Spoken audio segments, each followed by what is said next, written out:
Now I'd like to introduce our presenter for today's program, Edie Elkan. In 2002, lifelong musician Edie Elkan founded Bedside Harp, a hospital-hosted educational and service company dedicated to promoting the therapeutic use of the harp in healthcare.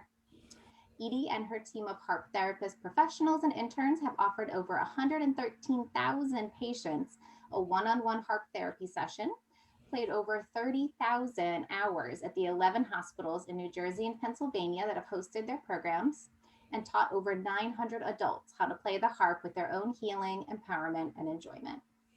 She holds a Master of Arts degree from Thomas Edison University and is certified in harp therapy, mindfulness studies, laughter yoga, and Himalayan singing bowls. Without further ado, I'd like to pass things over to Edie Elkan. Take it away, Edie.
Good afternoon, everyone. Thank you, Manda and the Arts Institute of Middlesex County for inviting me here to share harp therapy with you and some of my stories. So back in the late 1600s, William Congreve, who was a playwright, wrote the line, "Music hath charms to soothe the savage breast, to soften rocks and bend a knotted oak." When you think about that, to soften rocks, bend a knotted oak, pretty powerful description of what music can do. And in my experience of playing in healthcare for now over 20 years, these words really ring true. I've been so privileged to play at the bedside of people in their most vulnerable states of being, anxious, depressed, worried, in pain, some of them dying. And I've seen how music touches them so deeply. As one patient told me with tears in her eyes, "This music touches my soul." And another, "This music is better than medicine." Don't tell the doctors that. So let me start out by giving you a little background on my journey with Bedside Harp. Bedside Harp was a figment of my imagination for at least 2 or 3 years. I was taking a certification program in California back in the 90s. And in California, if something feels good, then they do it. But here on the East Coast, we need to have documentation and we need to have studies and all of that. So I brought back the idea of harp therapy to my state, which is Pennsylvania and New Jersey. And everybody loved it, but nobody wanted to buy into the idea of me being able to run a program where I would play for patients, visitors, and staff, and I would teach people to play the small therapy harp. This is a small therapy harp. It's got 23 strings, and it's very lightweight. It's about 5 pounds, which means that I can get in and out of places very easily. So I wanted to teach people to play the harp for their own healing and enjoyment. And I also wanted to train and certify people to play in healthcare. I had been a music teacher my whole life, and so it seemed like the right thing that I could do. But nobody wanted to buy into it. Nobody wanted to say can be your home until 9/11 occurred in 2001, and right after that, the anthrax infected postal employees were being treated at Robert Wood Johnson University Hospital in Hamilton, New Jersey.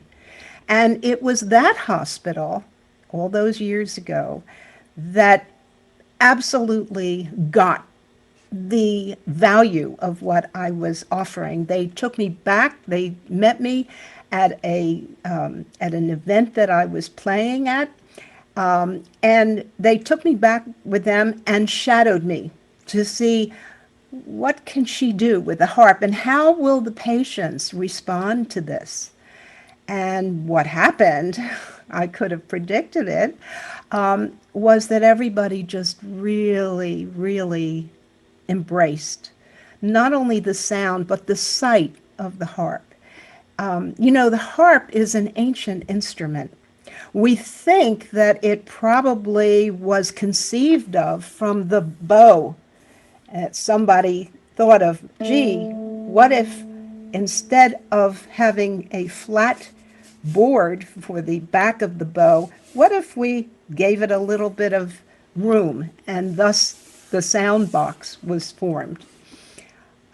We don't know for sure that that's the case, but we know it is an ancient instrument, and we know that it's the only instrument mentioned in the Bible in the context of healing. When David played for King Saul, when Saul would get into his terrible states of being, and then later when when David became king, and he wound up playing for himself. And so that's the concept of bedside harp, is that we heal ourselves as much with the harp as we go on and heal others as well. So harp therapy uses music, but we are not music therapists. I like to draw that distinction because even though we both use music, and it could be sometimes, in fact, it is described as music therapy, it is not. Music therapists have to go through a grueling 5-year intensive university-based program, college-based program. And they study psychology and do a lot of things that harp therapists do not do. And among them is that when they go into healthcare facilities, they have full access to patient records. We do not, nor do I want to, because that automatically sets up a knowledge base that I'm not comfortable having when I encounter patients. I want to just meet the patient as they are in that moment. And so that's one of the big differences between harp therapy and music therapy is the training. With harp therapy, we have a 2-year intensive certification program, and that comes with an internship where our students play for patients. Even now in COVID, we're having to adapt, and we're playing we're playing online, we're playing virtual sessions, and we're also doing recorded sessions. And while many of us are itching to get back into the healthcare facilities, we know we can't, at least for the foreseeable future. So that doesn't mean, though, that we're going to stop serving. And that's what we do, is we serve. We serve with our little instruments. And the music that we play, sometimes we play familiar music, woven in with unfamiliar music. We often play familiar music somewhat slant. We don't want people to be paying attention to every note that we play. We want them to relax into the sounds. And you're going to have an opportunity to actually experience a harp therapy session in a few moments. So we've played for so many patients. A little later in the hour, I'm going to share some of the wonderful responses that we've gotten through the years. Every time I take out my harp, I go out with my harp, there is something that happens somewhere that day that I think this is why I came to this hospital or this facility today, to play for this one person. For others as well, but there's usually one thing that really kind of grabs me, and I realize, oh, this is why I'm here. So harp therapy is much more intuitive. And we learn as we go through our certification program, we actually learn to trust our intuition, knowing that we're walking into the mystery and that sometimes we may not get it right. And that's okay, because we begin to really build a confidence in ourselves and knowing that nobody's perfect. And what a relief that is for most of us, because we all seem to strive for this perfection, which of course is just a setup for burnout, really. So we learn to focus on ourselves as much as we learn to focus on the person that we're playing for. So I'm going to stop talking now, and I'm going to offer you a 15 or 20-minute harp therapy session. And what I would say is you'll hear some familiar tunes probably, and some unfamiliar tunes. You'll hear some familiar tunes maybe played slant. Emily Dickinson wrote a poem, and she says, "Tell all the truth, but tell it slant." So we play the notes, but we play it slant because we want you to relax into the sound of the music. So I would invite you to take some deep breaths, slow deep breaths, maybe 3. Lean back in your chair and just enjoy the sounds.